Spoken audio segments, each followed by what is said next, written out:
Hi everyone! Welcome to our last week of Lit 215. You guys, we made it!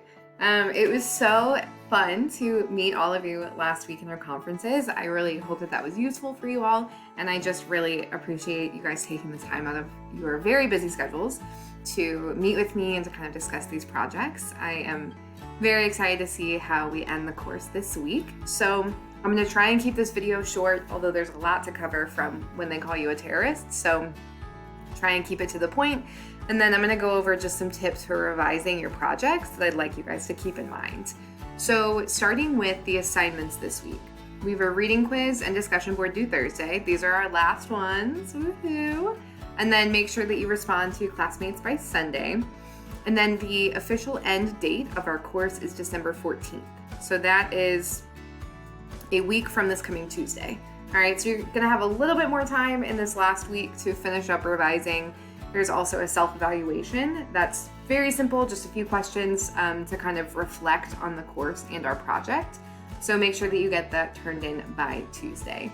And I do appreciate any and all feedback on that reflection. So just if there's, something about the project that you think could be changed or something that you really liked, feel free to kind of give me that feedback. I really appreciate hearing from you all about your experience in the course. So let's chat about When They Call You a Terrorist here.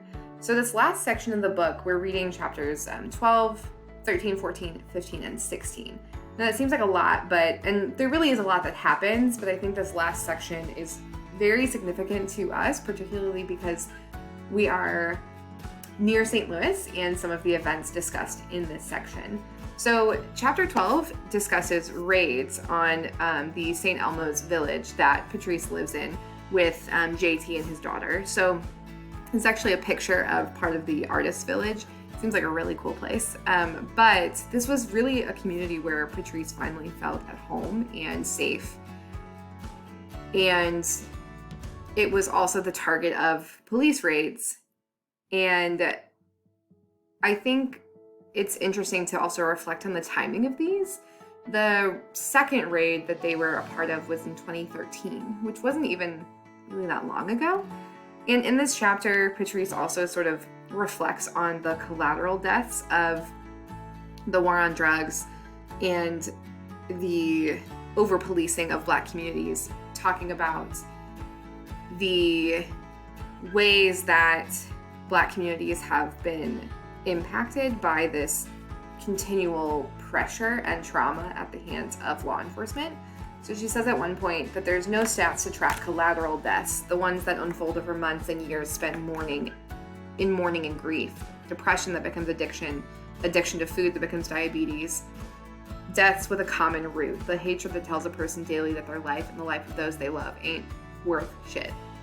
And I think this is really powerful because it sort of comments on that it's not just a, frustration and a sense of anger related to the immediate instances, but the ripple effects. And then I think the description of these police raids is just very intense. So in chapters 13 and 14, what we'll see is really how Black Lives Matter went from a tweet to a full movement. And in chapter 13, you'll see that Patrice also discusses the comparison between Trayvon Martin's death, which inspired the hashtag Black Lives Matter and sort of the ball rolling, and then how Michael Brown's death in Ferguson, is actually one of the biggest catalysts for a real organization of the movement.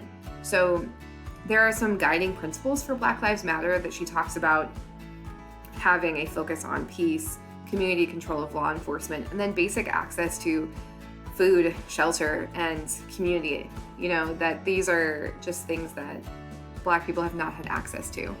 So Michael Brown's death definitely influences Black Lives Matter very profoundly. It was essentially all eyes on Ferguson. And I know some of y'all had mentioned being present or remembering the riots in Ferguson or being present at protests related to Black Lives Matter. And I think that when people who are unsupportive of the movement talk about why, they sort of discuss these protests as being violent and anger-filled and unproductive. And I think that I really want to encourage you, if that's how you've sort of approached this movement, to think about the just years of frustration and anger and discrimination that the people of Ferguson dealt with, and to have a young man from your community murdered the way he was by a police officer. It just really fueled a fire that was slow burning and already there. And I think that's kind of the overall, at least I hope that that's the message you can get from Color's memoir, that it wasn't just an immediate reaction to one event. It was years and years of slow burning shit. So, in chapter 13, she also discusses the idea of economic warfare. And I don't know if I necessarily agree with that terminology, but she talks about this idea that people in poor Black communities especially were disproportionately given minor citations for traffic violations, or for mostly for traffic violations that then they couldn't pay, and were sent into this kind of cycle of having court fees that they can't pay, going to jail because they can't pay the court fees, and then just this cycle, right? And then also the idea of asset forfeiture, which was related to policies with the war on drugs, saying that if a police officer suspected that someone had been involved in the sale of drugs, that any of their property could be seized. And this was actually happening quite a lot in Ferguson, but also other communities around the states. So when we see in chapter 14 is that Patrisse and the other community organizers go to Ferguson and they organize a freedom ride. And they reflect on really the fact that Ferguson was a war zone, that the National Guard was deployed, tanks, military and riot gear, tear gas, it was all there. And this is also where we see some discussion of the importance of trans women in the movement. The hashtag Say Her Name was related to a very publicly shared death, Sandra Bland, who was pulled over by a police officer and then later was said to have committed suicide in jail, although that's not what is believed to have really happened. Anyway, Patrisse at one point says she stood for us and she was us, and that's where this Say Her Name hashtag came.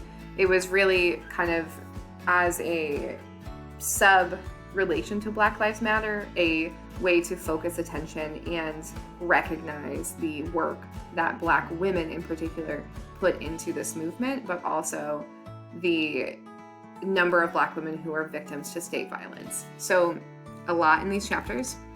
And if you're really not aware of that history to the movement, I really encourage you to research it. I mean, look up Say Her Name and look up the people that are mentioned in these chapters, because their stories are each unique and each very important. So chapter 15 is a little more of a personal sort of reflection for Patrisse. She finds out that she's pregnant and just kind of is working through new relationship with her next partner, Future, having her baby Shine, and then also just the idea of being pregnant in the middle of this movement.